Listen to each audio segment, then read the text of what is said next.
خداوند آپ کے ساتھ ہو۔ خداوند یسوع مسیح کی پاک انجیل مقدس لوکا کے مطابق اے خداوند تیری تمجید ہو۔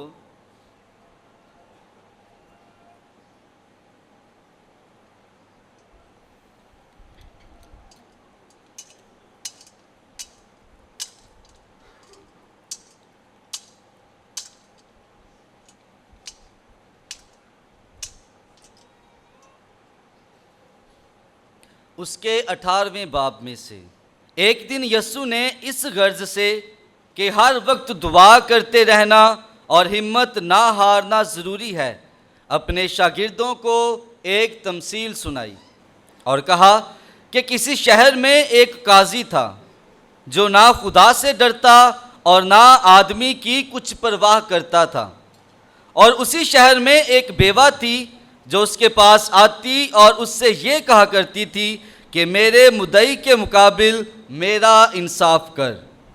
اس نے مدت تک نہ چاہا، لیکن پیچھے اپنے جی میں کہا کہ ہر چند میں نہ خدا سے ڈرتا اور نہ آدمی کی کچھ پرواہ کرتا ہوں، تو بھی اس لیے کہ یہ بیوہ مجھے ستاتی ہے میں اس کا انصاف کروں گا، ایسا نہ ہو کہ یہ بار بار آ کر مجھے دکھ کرے۔ اور خداوند نے کہا کہ سنو، یہ بے انصاف قاضی کیا کہتا ہے، پس کیا خدا اپنے برگزیدوں کا انصاف نہ کرے گا جو دن رات اس سے فریاد کرتے ہیں، یا ان کے واسطے دیر کرے گا؟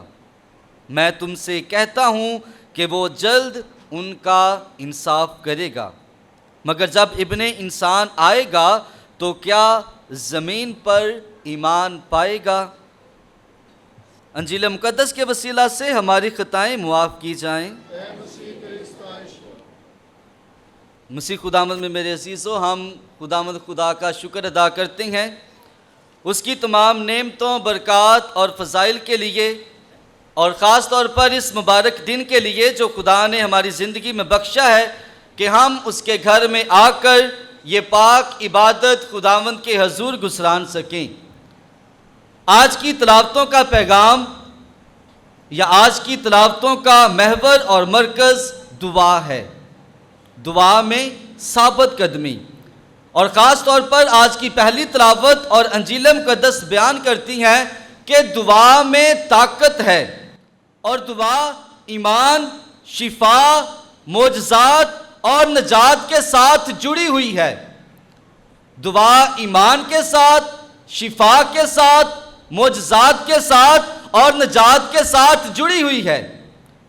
آج کی پہلی تلاوت ہم نے خروج کی کتاب میں سے سنی ہے، اور خروج کی کتاب جب ہم پڑھتے ہیں یا جب ہم خروج کا لفظ سنتے ہیں تو ہمارے ذہن میں ایک واقعہ آتا ہے، وہ واقعہ جو بنی اسرائیل قوم کی تاریخ کا، ان کے ایمان کا سب سے بڑا واقعہ ہے۔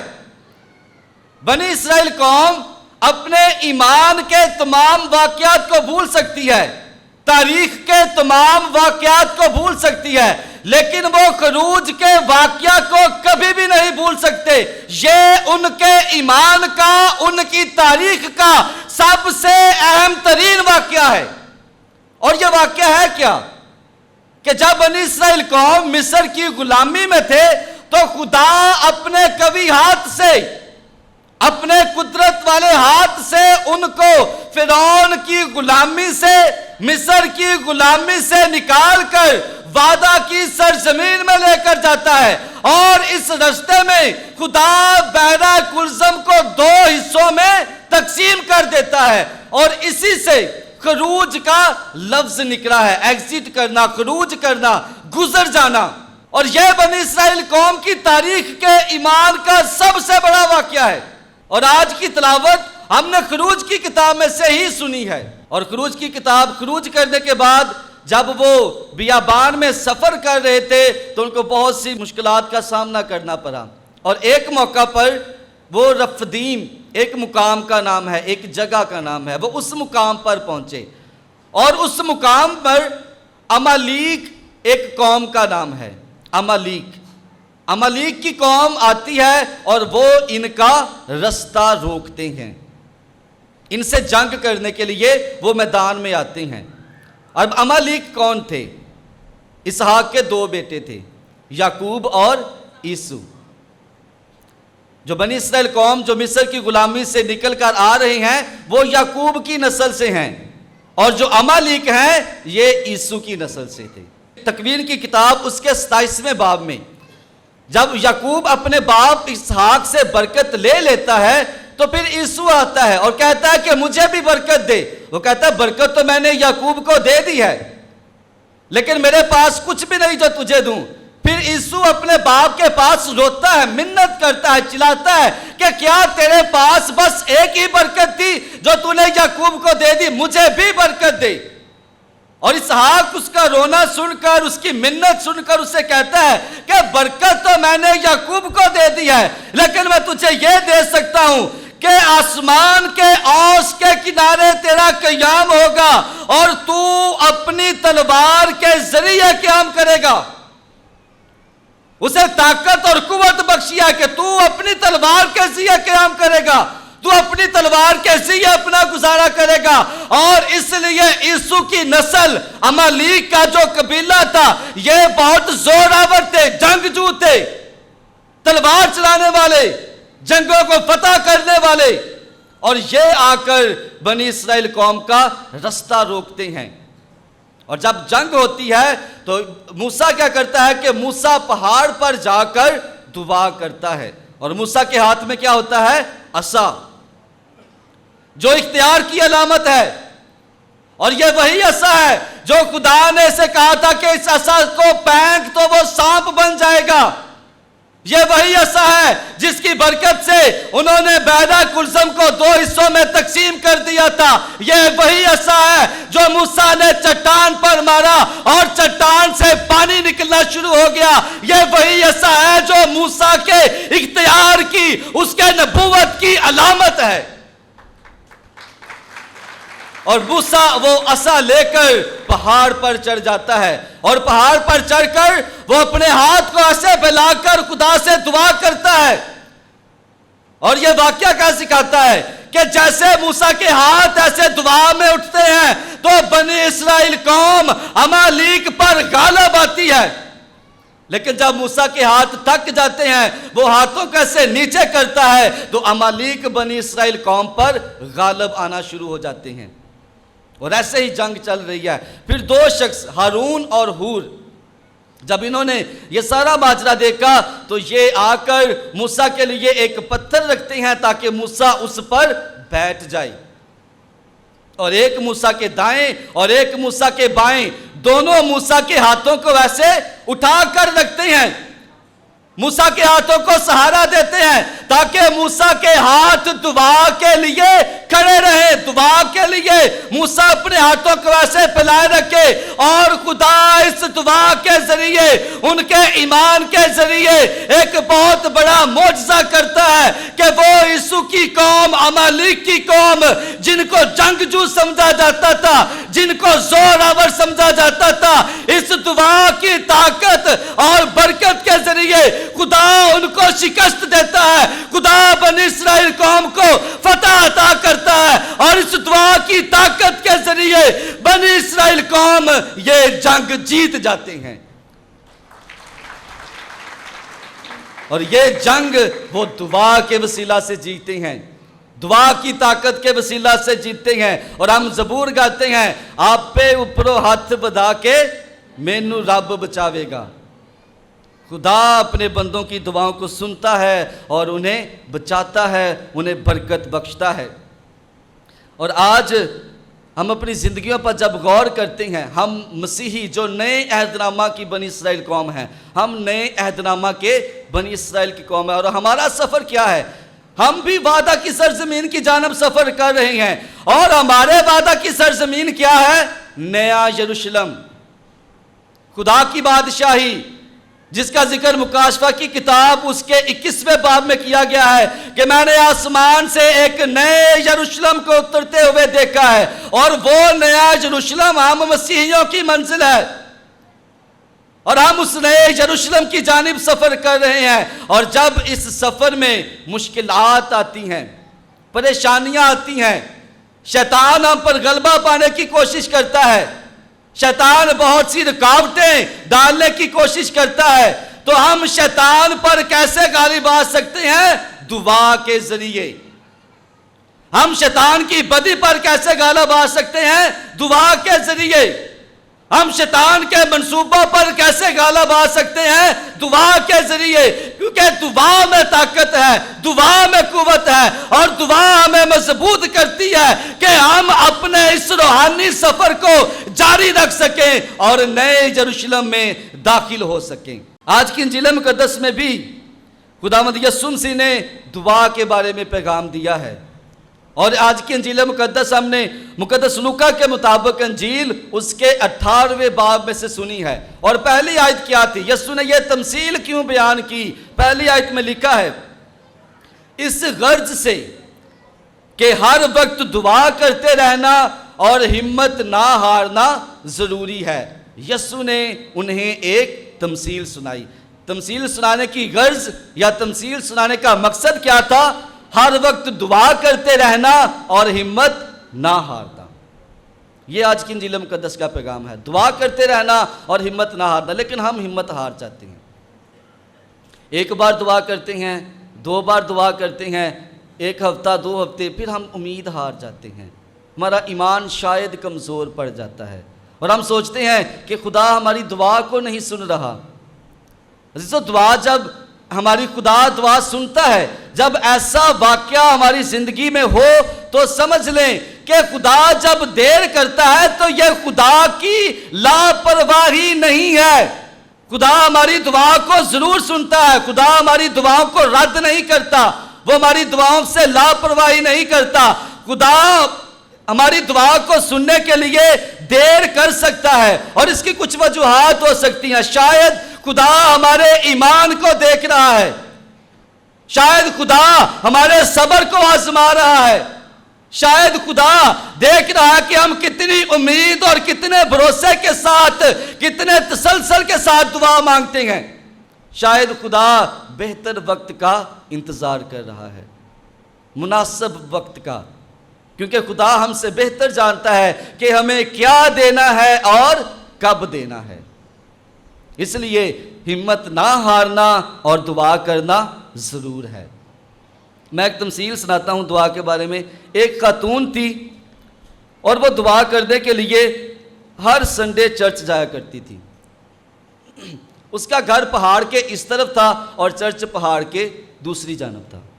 وہ روزانہ پہاڑ ایسے 2 گھنٹے کا سفر کر کے چرچ جاتی، پاک مس کرتی، پھر 2 گھنٹے کا سفر کر کے واپس آتی۔ ایک دن اس نے کلام سنا کہ یسوع مسیح نے کہا ہے کہ اگر تمہارے درمیان رائی کے دانے کے برابر بھی ایمان ہو اور تم پہاڑ سے کہو کہ اکھڑ کر سمندر میں جا لگ، تو وہ تمہاری مانے گا۔ بیوہ بہت خوش ہوئی، وہ خاتون، اس نے کہا لو جی میرا سفر کم ہو گیا۔ اگلے سنڈے اس نے کہا کہ آج میں پہاڑ کو اپنی جگہ سے ہلا دوں گی، کیونکہ یسوع نے کہا ہے کہ تم پہاڑ سے کہو کہ اکھڑ کر سمندر میں جا لگ تو تمہاری بات مانے گا۔ اگلے دن سنڈے کے دن وہ پہاڑ کو ایسے دیکھتی ہے کھڑکی سے اور کہتی ہے کہ میں یسوع کے نام سے حکم دیتی ہوں، اکھڑ کر سمندر میں جا لگ، اور کھڑکی بند کر کے تیاری شروع کر دیتے ہیں۔ جب دوبارہ آ کے دیکھتی ہے تو پہاڑ اپنی جگہ پر تھا یا نہیں؟ پہاڑ اپنی جگہ پر ہی تھا۔ اس کی وجہ کیا ہے؟ جب اس خاتون نے پہاڑ کو دیکھا، پہاڑ اپنی جگہ پہ ہی ہے، کہندی مجھے پہلے ہی پتا سی انہیں کوئی نہیں ہلنا۔ اس کا مطلب ہے کہ اس کے ایمان میں کمی تھی، اس نے دل میں شک رکھا، مجھے پہلے ہی پتا تھا یہ کہیں نہیں جائے گا۔ اور یسوع کیا سکھاتے ہیں؟ مجھ سے سیکھو، میں حلیم اور دل کا فروتن ہوں۔ اور کیتھولک کلیسیا کی کیٹیکزم اس کا 2744 نمبر بیان کرتا ہے، humility is the foundation of prayer. Humility is the foundation of prayer. دعا کی بنیاد حلیمی اور فروتنی ہے۔ اب ہم دیکھتے ہیں جس شخص میں غرور ہے، جس شخص کے دل میں حسد ہے، وہ اس کی دعا کبھی بھی کامل نہیں ہو سکتی۔ جس انسان کے دل میں شک ہے، اس کی دعا قبول نہیں ہو سکتی۔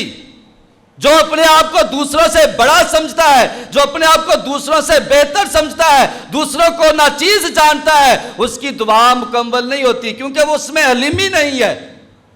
اس میں فروتنی نہیں ہے. مجھ سے سیکھو، میں حلیم اور دل کا فروتن ہوں. اور پھر catechism of the Catholic Church میں لکھا ہے کہ prayer and Christian life are inseparable. مسیحی زندگی اور دعا ایک دوسرے سے الگ نہیں ہو سکتے، ایک دوسرے کے ساتھ ملے ہوئے ہیں، ایک دوسرے کے ساتھ منسلک ہیں. مسیحی زندگی کو اور دعا کو الگ نہیں کیا جا سکتا. وہ لوگ جو چرچ نہیں آتے، جو خدا کا شکر ادا نہیں کرتے، جو خدا سے دعا نہیں کرتے، وہ نام کے مسیحی ہو سکتے ہیں لیکن وہ حقیقی طور پر مسیحی نہیں ہیں، کیونکہ prayer and Christian life are inseparable. مسیحی زندگی کو دعا سے الگ نہیں کیا جا سکتا. اور مقدس پادرے پیو اسی بات کو بیان کرتے ہیں، prayer is the oxygen of civil.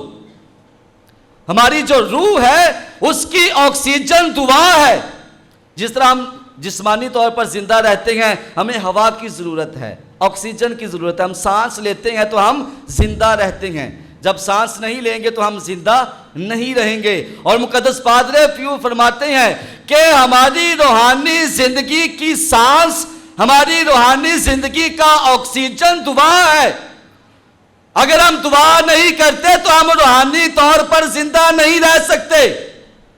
اگر ہم دعا نہیں کرتے تو ہم روحانی طور پر مردہ ہو جاتے ہیں، کیونکہ ہماری روحانی زندگی کی سانس دعا ہے اور دعا کے ذریعے ہم روحانی طور پر زندہ رہتے ہیں. مقدس اگسٹین فرماتے ہیں جب ہم بائبل مقدس پڑھتے ہیں تو خدا ہم سے ہم کلام ہوتا ہے، جب ہم دعا کرتے ہیں تو ہم خدا سے ہم کلام ہوتے ہیں، ہم خدا سے گفتگو کرتے ہیں. اس لیے دعا صرف مانگنے کا نام نہیں ہے، دعا خدا کے ساتھ ایک تعلق ہے، دعا خدا کے ساتھ ایک رشتہ ہے اور دعا خدا کے ساتھ ہمارا یہ تعلق ہے. دعا کی بہت سی اقسام ہیں. جب ہم اپنی مسیحی زندگی میں دیکھتے ہیں تو ہم بہت سی دعائیں کرتے ہیں. پہلی دعا جو ہم کرتے ہیں، خدا کو قدوس کہتے ہیں، خدا کو مبارک کہتے ہیں، خدا کی تمجید کرتے ہیں. دوسری دعا جو ہے وہ درخواست کرنے کی دعا ہوتی ہے کہ ہم خدا کے حضور اپنی دعائیں التجائیں رکھتے ہیں، ہم خدا کے حضور اپنی مناجات رکھتے ہیں. اور تیسری دعا شفاعت کی دعا ہے، ہم اپنی دعائیں بھی خدا کے حضور رکھتے ہیں اور اپنے رشتہ داروں، عزیز و اقارب کے لیے بھی دعا کرتے ہیں، اپنے بیمار لوگوں کے لیے بھی دعا کرتے ہیں کہ خدا ان کو بھی برکت دے. اور جو چوتھی دعا ہے وہ شکر گزاری کی دعا ہے کہ ہم جب خدا سے برکت حاصل کرتے ہیں، فضل حاصل کرتے ہیں تو ہم خدا کی شکر گزاری کرتے ہیں، خدا کی حمد و ثنا کرتے ہیں. اور پانچویں جو دعا ہے وہ ہے حمد و ثنا کی دعا، بغیر کسی مقصد کے، بغیر کسی مطلب کے. یہ نہیں کہ خدا مجھے برکت دے گا تو میں شکر کروں گا، خدا مجھے فضل دے گا تو میں خدا کی تمجید کروں گا. حمد و ثنا کی دعا یہ نہیں سکھاتی. حمد و ثنا کی دعا یہ ہے کہ میں جیسا بھی ہوں، ہر حالت میں، ہر زندگی کے ہر موڑ میں، بلا کسی وجہ کے، بلا کسی سبب کے، بنا کسی مقصد کے خدا کی تمجید کروں گا، خدا کو مبارک کہوں گا، خدا کو قدوس کہوں گا، کیونکہ اس کی ذات عظیم ہے، وہ خالق اور مالک ہے. ہم خدا کا شکر ادا کرتے ہیں، اس کی حمد و ثنا کرتے ہیں اور اس کی تمجید کرتے ہیں. اس لیے دعا صرف مانگنے کا عمل نہیں ہے، یہ خدا کے حضور اپنی مناجات پیش کرنے کا وقت ہے، خدا کی شکر گزاری کرنے کا نام ہے. اور جب ہم خداوند یسوع مسیح کی زندگی کو دیکھتے ہیں تو یسوع مسیح کی زندگی بھی سراپا دعا تھی. یسوع مسیح اپنی زندگی کے ہر موڑ پر دعا کرتا ہے. انجیل مقدس میں ہم بار بار پڑھتے ہیں کہ یسوع تنہائی میں جا کر دعا کرتا ہے، یسوع پہاڑوں کے اوپر جا کر دعا کرتا ہے، یسوع لوگوں کے ساتھ مل کر بھی دعا کرتا ہے، یسوع معجزات کرنے سے پہلے دعا کرتا ہے، روٹیوں کو برکت دینے سے پہلے دعا کرتا ہے، یسوع باغ گتسمنی میں دکھ اٹھانے سے پہلے بھی دعا کرتا ہے، یسوع لازر کو مردوں میں سے زندہ کرنے سے پہلے بھی دعا کرتا ہے، یسوع شاگردوں کو چننے سے پہلے بھی دعا کرتا ہے، اور یسوع صلیب کے اوپر سے بھی دعا کرتا ہے، اے باپ ان کو معاف کر کیونکہ یہ نہیں جانتے کہ کیا کرتے ہیں. یسوع اپنی زندگی میں ہر وقت، ہر موقع پر، ہر کام شروع کرنے سے پہلے خدا سے دعا کرتا ہے. اور یسوع کی جو طاقت ہے، جو قوت ہے، جو یسوع معجزات کرتا ہے، جو یسوع کی قدرت ہے، وہ اس کی دعائیہ زندگی کے وسیلے سے ہے، کیونکہ یہ دعا ہمیں باپ سے ملا دیتی ہے۔ یہ دعا خدا کے ساتھ ہمارے تعلق کو قائم کرتی ہے۔ یہ دعا خدا کے ساتھ ہمارے رشتے کو مضبوط کر دیتی ہے۔ اس لیے یسوع کی طاقت، یسوع کی قدرت اسی دعا کے وسیلہ سے تھی کہ وہ ہر کام دعا کر کے کرتے تھے۔ میں دعا کی ایک مثال دینا چاہوں گا بائبل مقدس میں سے۔ ہنّا کا نام آپ نے سنا ہوگا، پرانے عہد نامہ میں پہلا سیمویل کی پہلی کتاب، اس میں ہنّا کا ذکر ہے۔ ہنّا بے اولاد تھی، بانجھ تھی، بڑھاپے میں خدا سے دعا کرتی ہے کہ خدا اسے اولاد عطا کرے۔ اس نے اپنی یہی دعا مانگی، اس نے اولاد نہیں تھی، یہی دعا مانگتی رہی، لیکن اس نے ہمت نہیں ہاری۔ اور کہتے ہیں اسکالرز کہ یہ دعا کی سب سے اعلیٰ ترین مثال ہے، دعا کی سب سے اعلیٰ ترین حالت ہے۔ اور اس کی حالت کیا تھی؟ ہم بائبل مقدس میں پڑھتے ہیں کہ ہنّا رو رہی تھی، دل کے قلب میں دعا کر رہی تھی، اس کے ہونٹ تو ہلتے تھے لیکن اس کی آواز نہیں نکلتی تھی، اور دیکھنے والے کیا کہہ رہے تھے کہ یہ میں کے نشے میں ہے۔ اس کو کسی کی پرواہ نہیں، کسی کی فکر نہیں کہ کوئی مجھے دیکھ رہا ہے یا نہیں دیکھ رہا، کوئی مجھے کیا کہے گا، کوئی مجھے نشے میں کہتا ہے کہ وہ اپنی دعا میں مسرور تھی، اپنی دعا میں مگن تھی، اور وہ دل سے دعا کرتی ہے، ثابت قدمی سے دعا کرتی ہے، ایمان اور بھروسے کے ساتھ دعا کرتی ہے، اور خدا اس کی دعا کو سنتا ہے، اور خدا اس کی دعا کو سن کر اسے فرزند نرینہ عطا کرتا ہے، ایک بیٹا، اور وہ بیٹا بڑا ہو کر بادشاہ بنتا ہے، نبی بنتا ہے، اور وہ نہ صرف خود بادشاہ اور نبی بنتا ہے بلکہ وہ سیمویل کی کتاب پڑھ کے دیکھے، ہنّا کا بیٹا جو اس نے دعا کی وجہ سے لیا، جو اس نے ایمان کے وسیلے سے لیا، خدا اسے ایسا نیک اور بلند بیٹا عطا کرتا ہے کہ وہ خدا کے بادشاہوں کو بھی مسا کرتا ہے، ساؤل کو مسا کرتا ہے، داؤد کو مسا کرتا ہے، وہ خدا کے بادشاہوں کو مسا کرتا ہے، وہ خدا کے نبیوں کو مسا کرتا ہے، کیونکہ وہ بیٹا اسے دعا کے وسیلہ سے ملا ہے، دعا کی برکت کے وسیلہ سے ملا ہے۔ اس لیے خدا ہماری دعاؤں کو سنتا ہے اور قبول کرتا ہے۔ دعا سننے میں دیر ہو تو ہمت نہ ہارنا۔ یسوع آج یہی سکھا رہے ہیں کہ ہمت نہ ہارنا اور ہر وقت دعا کرنا ضرور ہے۔ اور ہنّا کی زندگی ہمیں یہ سکھاتی ہے۔ آج ہم نے بیوہ کی مثال سنی ہے، بیوہ کی مثال ہمیں یہ سکھاتی، بار بار قاضی کے پاس جاتی ہے، اور قاضی تا کر کہتا کہ میں اس کا انصاف کروں گا۔ اس لیے عزیزو، آج کا کلام ہمیں کیا سکھاتا ہے؟ آج کا کلام ہمیں سکھاتا ہے کہ ہم اپنی زندگی میں دعا کریں، صرف دعا نہ کریں۔ یہ میری بات، میں یہ نہیں کہا دعا نہیں کرنا چاہیے، صرف دعا نہیں کرنا، بلکہ دعا کیسے کرنی ہے؟ مستقل مزاجی کے ساتھ۔ ایک ہے صرف دعا کرنا، ایک بار کر لی، دو بار کر لی بس، اور ایک ہے مستقل مزاجی کے ساتھ دعا کرنا۔ آج کا کلام ہمیں یہ سکھاتا ہے کہ ہم مستقل مزاجی سے دعا کریں، مسلسل دعا کرتے رہیں، لگاتار خدا سے دعا کرتے رہیں، خدا سے دعا کرتے رہیں جب تک وہ ہماری دعا کو سن نہیں لیتا، جب تک وہ ہماری دعا کا جواب نہیں دیتا۔ ایمان کے ساتھ، امید کے ساتھ، بھروسے کے ساتھ مسلسل دعا کرتے رہیں، لگاتار دعا کرتے رہیں، اور خدا بہتر وقت لائے گا کہ وہ ہماری دعا کو سنے گا اور ہماری دعا کا جواب بھی دے گا۔ اس لیے صرف دعا نہیں کرنی، مسلسل دعا کرتے رہنا اور لگاتار دعا کرتے رہنا۔ جو دوسرا پیغام ہم سیکھتے ہیں وہ یہ ہے کہ دعا میں طاقت ہے، دعا میں قوت ہے۔ اور آج کی پہلی تلاوت میں ہم نے سنا کہ دعا میں اتنی طاقت ہے کہ بنی اسرائیل قوم دعا کے وسیلہ سے جنگ جیت جاتے ہیں۔